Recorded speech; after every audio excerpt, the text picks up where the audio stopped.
Hi, my name is Marie Chang, and today I'm going to show you how to draw yourself in the art style of Bob's Burgers.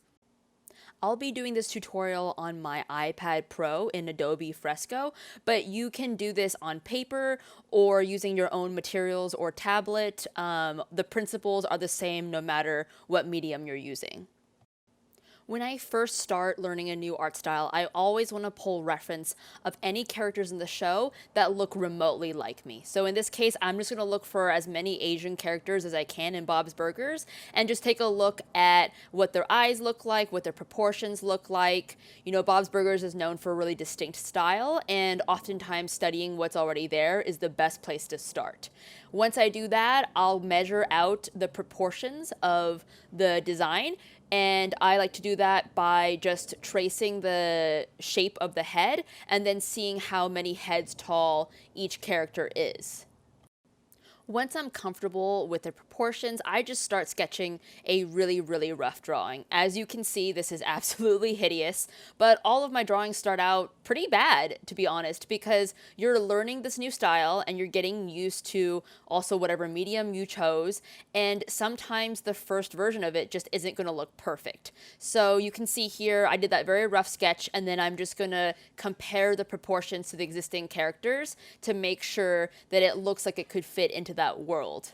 Once I have that down, I'm going to go through on a separate layer and just do a really rough line. Sometimes this can be just as messy as the layer underneath, but the reason why I do this is just so that I can get a better feel for the details, for what that hairline actually looks like, what the eye shape actually is. You can see here I realized that the head should be a little bit higher up and that the neck is a little longer on these designs. I also really love that almost none of the characters in Bob's Burgers have chins and their face just kind of like melds into their neck. So that's something to keep in mind when you're doing this style. I also copied the existing mouth shapes, and I'm also going to rough in the glasses. For the glasses, these characters have different styles, but I just chose to do big round glasses because that was closest to the reference material of what I looked like at this age. I chose to draw myself as a third grader because I thought that would be the most fun, but you can choose yourself at any age and just make sure that your proportions reflect the character of that same life stage. Now that I have a rough sketch down, I'm just going to reduce it down to the size to match where Louise is, because she's the most similar in proportion, and take a look at any adjustments I need to make. My shoes were a little bit too large before, and I wanted to make sure that it wasn't too big compared to the other characters, and I just wanted to make sure that my head shape was correct as well. Now that I'm a little more confident in my proportions, I can erase away some of my original construction lines and add more details like the pockets of my shortalls, and now I can rough in my prop, which is the rolling backpack that I used for all of my elementary school education. Usually when I'm drawing with props, I'll design this in the rough phase, but because I wasn't really sure what I wanted my character to be doing, I waited until I had my rough line art for the design done. But really, you should think about this when you're designing your character as well, because it'll affect their pose and how they carry their weight and all kinds of other factors. Right now, I'm struggling to figure out just how to proportion my feet now that I'm realizing what it looks like in relation to the actual prop itself. So there's just a lot of exploration at this phase still, even though it's technically supposed to be more clean and developed than my rough design. Now I'm going to go through and just start adding some details onto the shape of my backpack. I think I want to have it open, so I'm just going to go over it and erase away at some of the existing construction lines to make it clear that it's partially open. And I'm probably going to draw a little tissue box inside with tissues coming out like a little trail of shame behind me. I think is a pretty accurate way of describing my existence at that time. But even as I'm adding these details, I'm trying to remember the original construction and that rectangular shape of that plane. You just want to make sure that you don't lose the form of your prop when you're doing these little intricate details. So once I have that finished, I'm going to draw really rough in some tissue lumps on the ground. This was probably one of my favorite things to draw, and it looks deceptively easy, but I think it was hard for me to figure out a way to draw these crumpled tissue papers that fit the style of the show, but was also clear in distinguishing what they actually were. Now I'm just going to take some time and refine this rough line art. I'm going to try to clean up some of the edges and just make it as easy and clean as possible for me to later do my clean line art on top of it. Some people want to go ahead and do their clean line art on this type of a drawing at this level of roughness, and that's totally fine. But there were just little things that I wanted to fix, like this leg wasn't quite the right length or the right width, and so I had to make little changes there. And I just want to make sure that I'm setting myself up for the easiest process once I move to the next step. And I never want to forget to invert my drawing and take a look at it from the opposite angle or the opposite perspective, just because oftentimes this is where I see most of my mistakes. If something looks really strange in this view, I can be mindful to make adjustments. Like there's some really strange details and proportions that look off in my short alls, and so this is just a good opportunity to make sure that everything is looking good and that you are happy with this so that you can move on to your clean line art. All right, and now it's time to move on to clean line art. For Adobe Fresco, I like using the pen brush for this. It gets me a nice even line quality, and in my experience it best matches the look of most of these types of shows.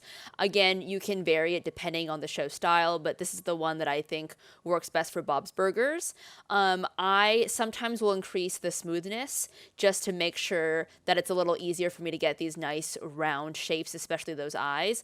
But there's different techniques for accomplishing this, and ultimately it's up to you to pick the method that you like best. If you're doing this on traditional paper using a pen, this is the phase that I would recommend you to, try using a nice clean ink pen and doing this over maybe on a thin sheet of paper so that you can see the rough drawing underneath it. That's one way to do it. If you're doing this digitally, keep in mind that you're gonna have to clean up a lot of these weird little blobs that come around. Again, you can also do this using Illustrator or use vector line art instead, or the pen tool, but I kind of like drawing it freehand this way, and then I just have to make sure that I'm careful about the other things that you have to consider when you choose to use this method. If you end up realizing that some areas of your rough drawing aren't, looking the way that you want to, you're always free to go back and make those changes like I did on that hand, and then continue doing your line art as needed. Just know that none of these lines are ever permanent, and if this takes you a couple tries, there's no problem with that at all. It could vary in terms of your skill level and the resources you have in terms of your materials, but there's never any shame in starting over or trying again. I think that there is just so much that people can do to make sure that they're always improving, and not being afraid to draw something bad is part of that. There's a lot of little details here that I have to clean up as I'm going through this. I'm also just trying to make sure that I'm remembering the shape and the volume of the object that I'm drawing so that I don't lose, the perspective or any of the forms that I'm trying to indicate. Something that I like to keep in mind when I'm making line art is to think of each segment as one smooth motion. I tend to get much cleaner lines this way. They look a lot smoother, and if you do need to go back, erase, and try again, that's always an option. Right now, I'm trying to make sure that all of the little details, like the hair, feels like it's part of this design, and the little cuffs here, just to ensure that there's a consistent look throughout the entire drawing. So now I'm just going to go through and try to clean up some of these lines I'm making. The hands are always a challenge for me, so they often take a lot more time than the rest of the drawing, but it's worth it just to make sure you have it posed properly. I'm going to work on the little shoes now. I think I'm going to give myself some fluffy socks because that's what third grade me would have loved. And yeah, just adding these little details as you go and trying to make sure that you're always keeping in mind whatever the shape and volume of the item is underneath. So yeah, I'm just making sure that my hand actually looks like it's gripping the part of my backpack and not just like weirdly intersecting it. and I'm also making sure that the actual backpack itself looks like it's level on the ground and on the same plane as where my character is standing. I often struggle to draw props more than actual characters, especially human characters, just because a lot of times these objects are a little less forgiving. You know, if you have a character and it looks a little strange, it's like, well, maybe that's the design, but we all know what a backpack in proper perspective is supposed to look like, and that's what I was struggling with here, is just getting the perspective right and the width and the dimensions to look believable in this world. And when you get a closer look at your final drawing, you can always make little changes like I am here, but I just personally really struggled drawing this backpack. I'm going to try to make sure that this little open flap is defined, as well as the little tissue trail that I'm leaving behind here. And I just want to indicate a little bit of detail with that zipper, and I'm just going to make sure that this handlebar looks, you know, like it's in the right perspective. Now that I have that done, it is time to get started on the color. So for my hair color, I just color picked what the other Asian characters I had screen grabbed, whatever their hair color was. There's a lot of different ways you can do your color. You don't even have to follow the palette of the show if you don't really want to, but I did. So yeah, Bob's Burgers just has nice, clean, flat color, and you know, in that one image I pulled that's a little fancier, it looks like it might have been for press. They do have shadows here and there, but typically if you look at a still of Bob's Burgers, it's just flat color. So I think that's what I'm going to go with for this drawing. There's a lot of different ways and methods that people use to color much more efficiently than what I'm doing now. But like I mentioned in some other previous videos, I really like this part of the process. It's like really therapeutic and relaxing for me. So I color in a very slow and inefficient way.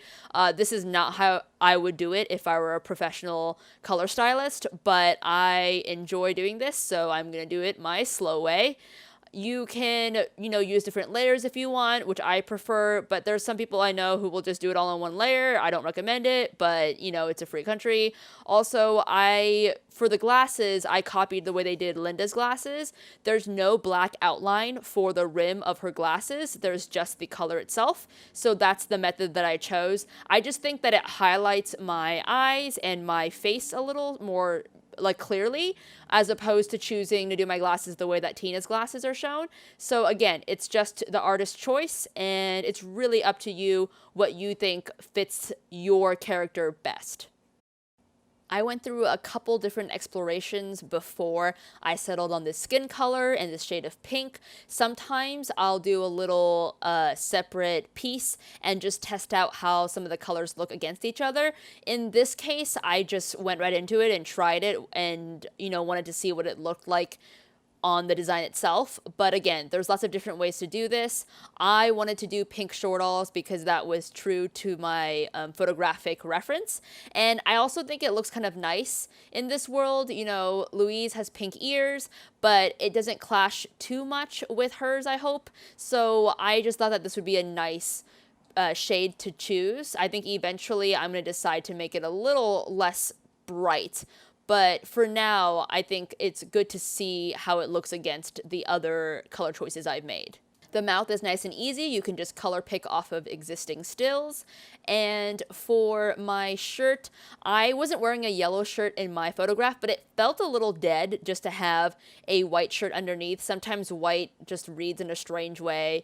And I thought it'd be cute to add a little bit of variation to it. So I chose the same yellow as I used for my socks.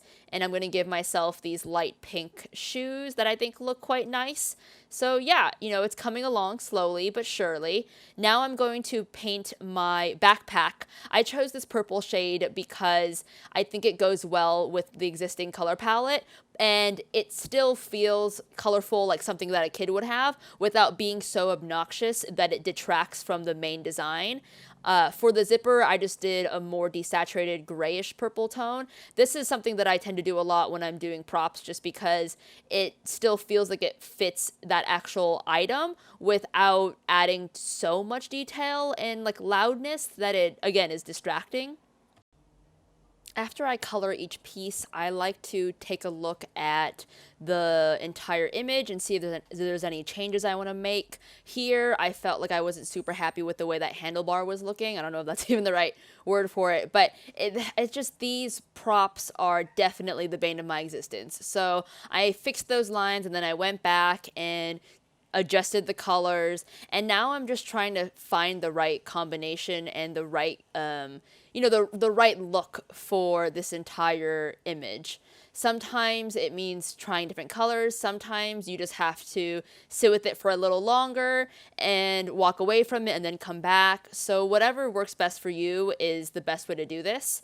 But yeah, I decided that this was a nice palette for my character. And then finally, I realized that my nose just looked a little too big, and I have a really small little stump nose. So I gave myself a little button nose, which I think is much more fitting for my character and who I actually am. And then once I made that adjustment, it started to, really come together. So here is the final result. This is me as a character in Bob's Burgers. Thanks again for watching, and let me know in the comments what other kinds of shows you want to see me do these types of tutorials for. See you next time!